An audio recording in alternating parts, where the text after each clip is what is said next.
I would say. She's gonna pass. She's gonna. Okay, just, so it's just want to be us. bothered with alliances. 6. So I take your stump and you get a card. And I would resurrect me because I understand this game.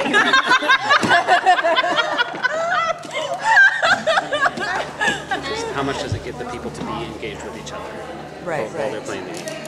So this has absolutely fantastic table presence. And one of my favorite things is the whole thing where you're still playing even after you're dead. Yeah. And You're still what? You're still playing after you're dead.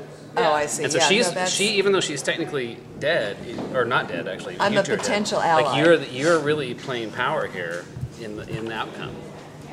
Well, only if you have cards she likes, but apparently you don't have much of value, and I know I don't, so. oh! Wait, okay.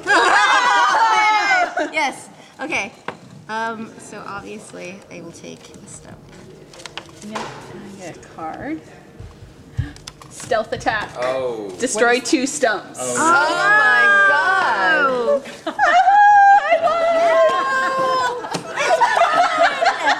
Wow, you're the player. She is a real All right, so that's a third iteration game. So they That can is go great. well. So the next thing we're supposed to be doing right now is actually play testing. I got it all out of whack because I got too involved in this. So, We've got all these little piggies, and we got to get them to hog heaven. And there's a lot of obstacles along the way. Everything from honey baked ham to 4-H rodeo. If it's a red spot, you lose one. If it's a green spot, you gain one. And if it's a purple spot, something crazy happens. A black spot is neutral, and you start with 4 pigs. So do they have to move in concurrently, or can I? They all move together. Okay. It's your brood. 5, 6. Ramadan, and I gain a pig. okay, so we're running out of time because hey, that's life. But I'm going to give you one more shot, okay? And at this point, sometimes we got a little reinvention to be done, but most of the time at this point, you just want to take what you've got and polish it, right? So figure out what you just learned, take that forward into what you hope is the best version of it. So here's sort of like my little bullet points of polish. Remember what the core is that you're trying to do. Try to find the lowest hanging fruit. What's the most obvious improvements that you can make? And don't forget to keep playing, keep playing, keep playing. Okay? Okay, so I talked about the fact that I've done this a bunch of times and that it was originally supposed to be a teaching tool about game design. Actually, I kind of undersell it a little bit. There are a lot of game design things you can learn here. So you learned about mechanics, right? You learned about affordances.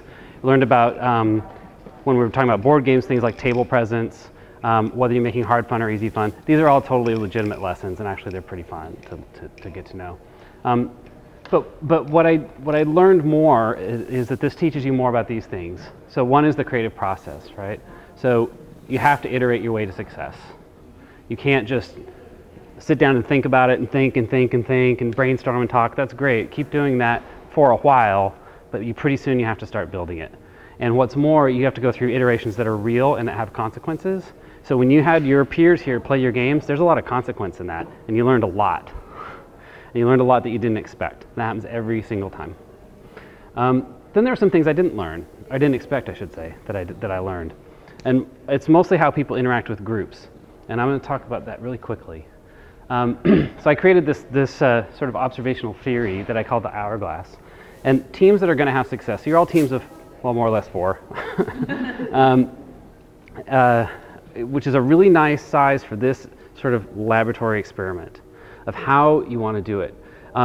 Now, I'm usually teaching this to a group of people that think they're game designers, right? And they do often very, very badly. And they'll feel awful because like the one group of table that's like the producers and maybe a finance person will do way better than them, and they can't and they can't bear that. And the reason is not because that they're smarter or more creative or anything like that. It's because they use a better process. And like I said, I usually let them fail a lot more than I allowed you guys to fail. But the processes look like this. So at the beginning, it should be really democratic, right? You don't have very much time. This thing is super time constrained. I know you all felt that. So how are you going to get the maximum amount of ideas based on this weird creative constraint that I gave you in this short amount of time? And the answer is everybody has to contribute. If you have 2 people contributing or 1 person contributing, then your bandwidth is effectively cut way, way down. So you got to make sure that everybody's in there. And then I give you guys some deadlines. By the way, I never even watch the clock. Those deadlines are totally invented. They're based on how far along I think you all are. I mean, I'm sort of kind of watching the clock, but that's my method of project management. Now you know. And I also don't tell you this stuff because I don't want you to be self-conscious about it. But when you hit that 10-minute point, let's say, and I tell you, I have a specific thing that I said. Remember, like, you need to be distilling it down to its core ideas so you can communicate it. I'm saying things like that. Now, a team that's going to be successful, 1 person does that. Pretty consistently. You guys were strangely democratic. It was, you're like, we got a bunch of socialists over at this table. But by and large, 1 person has to step up and say, okay, this is what we're going to do because we're out of time. Okay? And so you'll see that, and that works pretty well. And then you have to remember we're going to iterate this 3 times to go back. So sometimes teams forget that too. So 1 person has had a lot of success, like taking charge and saying, this is what we're going to do. All right, we really moved forward there. And then they think, I'm in charge now. Well, that's actually wrong too. You have to allow everybody to come back into the process.